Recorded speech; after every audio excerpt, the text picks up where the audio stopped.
ప్రభువును రక్షకుడైన యేసుక్రీస్తు నామమున మీ అందరికీ నా వందనాలు. మార్చ్ 25 మంగళవారం. The great man of God and also a kind heart person, దైవజనుడు ప్రవీణ్ పగడాల మతోన్మాదుల చేతుల్లో ఆయన మరణించారనే వార్త యావత్ క్రైస్తవ సమాజాన్ని, విశేషంగా తెలుగు క్రైస్తవ సమాజాన్ని శోక సంద్రంలో ముంచెత్తిందండి. ఈ వార్త నిజముగా ఫేకా లేదా జరిగిందా అని అనేక మంది విశ్లేషించి తెలుసుకున్న తర్వాత నిజంగానే ఆయన చేసిన పరిచర్య, వారి భార్య, కుమార్తెలతో పాటు దత్తత తీసుకొని పెంచుకున్న ఆ బిడ్డలు, వారి తోబుట్టువులు, వారి తల్లిగారు, ఆయన స్థాపించిన సంఘము ఈరోజు గొప్ప ఒక యోధుడిని కోల్పోయిందని నిజంగానే చాలా ఆ వార్త విన్నప్పుడు హృదయం కలిచివేసిందండి.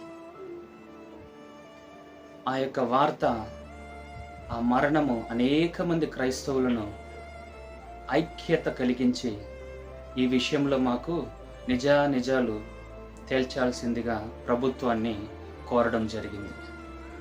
నిన్నటి దినమున ఫ్యూనరల్ సర్వీస్లో ఆయనను ప్రేమించి ఆయనతో సహవాసం చేసిన వారు, ఆయన యొక్క వర్తమానం విని బలపడిన వారందరూ కూడా ఆ యొక్క ఫ్యూనరల్ సర్వీస్లో అటెండ్ అవ్వడం మనం చూసాం. వారి భార్య గారు జెసికా పగడాల అనే కొన్ని మాటలు మాట్లాడిందండి. నిజంగానే ఆ వీడియో చూసినప్పుడు హృదయం తరుక్కుపోయింది. ఆమె కొన్ని స్టేట్మెంట్లు ఇచ్చారు.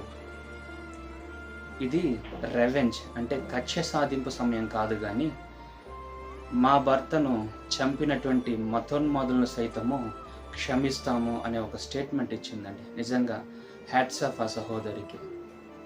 క్రీస్తుని కలిగినటువంటి, క్రీస్తు ప్రేమతో నింపబడిన వారు మాత్రమే ఇలా చెప్పగలరండి. అదే ఒక్కసారి ఈ లోకంలో హైందవ సహోదరులో లేక వేరే మతస్థులో కానీ ఇలా ఒక వ్యక్తిని, పాపులర్ అయిన వ్యక్తిని చంపినప్పుడు మత విద్వేషాలు, మత కల్లోలాలు, మత హింసలు మొదలై ఉండేది. ఒక్క మరణం కోసం అనేక మరణాలు సంభవించి ఉండేది. అదే అండి క్రైస్తవుడి యొక్క ప్రేమ కలిగిన తత్వం. తమలో ఉన్న క్రీస్తును చూపించారండి, క్షమాగుణం. నిజంగానే హ్యాట్స్ ఆఫ్. అనేక మంది దైవ సేవకులు కూడా ఆయన ప్రేమించిన వారు వెళ్ళి వారి యొక్క ప్రగాఢ సంతాపాన్ని తెలియపరిచారు. కొంతమంది ప్రభుత్వం ఈ విషయంలో జోక్యం చేసుకోకపోతే, న్యాయం తీర్చకపోతే మేము ఓటు అనే హక్కును వచ్చే ఎలక్షన్లో ఎలా వినియోగించుకుంటామో చూపిస్తామన్నారు. మంచి నిర్ణయమే.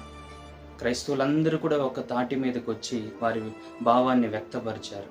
నిజంగానే చాలా సంతోషం అనిపించింది. అయితే కొందరు సేవకులు ఆవేశంతోనో లేక ఉద్రేకంతోనో ఆ బాధ తట్టుకోలేక, మాకు గనక ఈ విషయంలో న్యాయం జరగకపోతే మేము రాస్తారోకులు చేస్తాం, రోడ్డు ఎక్కుతాం, ఏ వాహనాన్ని కూడా ముందుకు సాగనివ్వం, మొత్తం బంద్ చేసేస్తాం అన్నట్టుగా మాట్లాడారండి.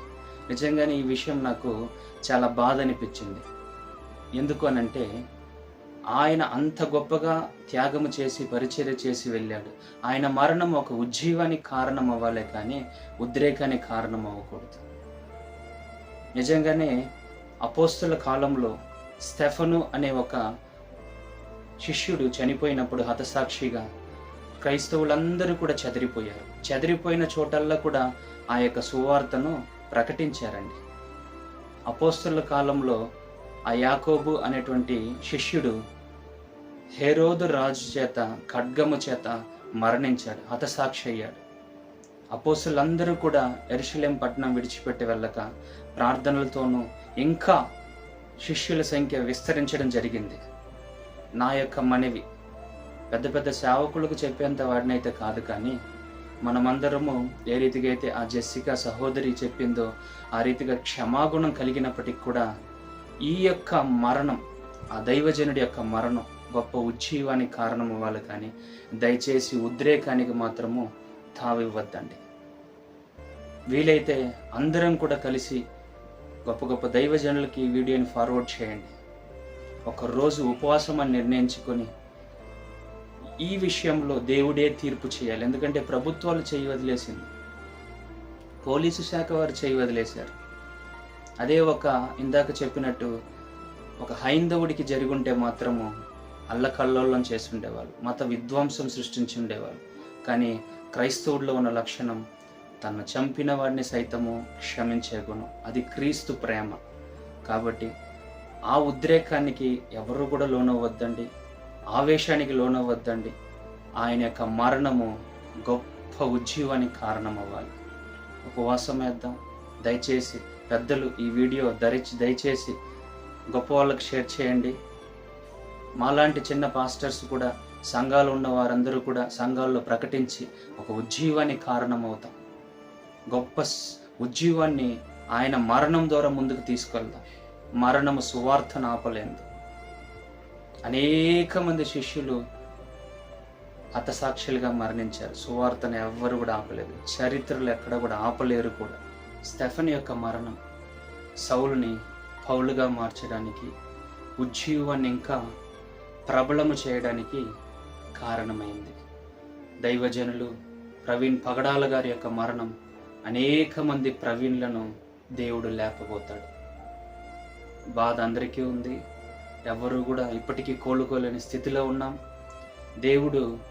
దేవుణ్ణి ఎదిరించేంత మానవుడు ఈ ప్రపంచంలో ఇది వరకు పుట్టలేదు. మీ యొక్క భారములను దేవుడు తీర్చునుగాక. అందరికీ కూడా దేవుడు సమాధానం అనుగ్రహించాలని నా యొక్క విజ్ఞప్తి. కాబట్టి ఈయన విజ్ఞాపనను అంగీకరిస్తారని మీ అందరికీ కూడా దేవుని పేరిట అడుగుతున్నాను.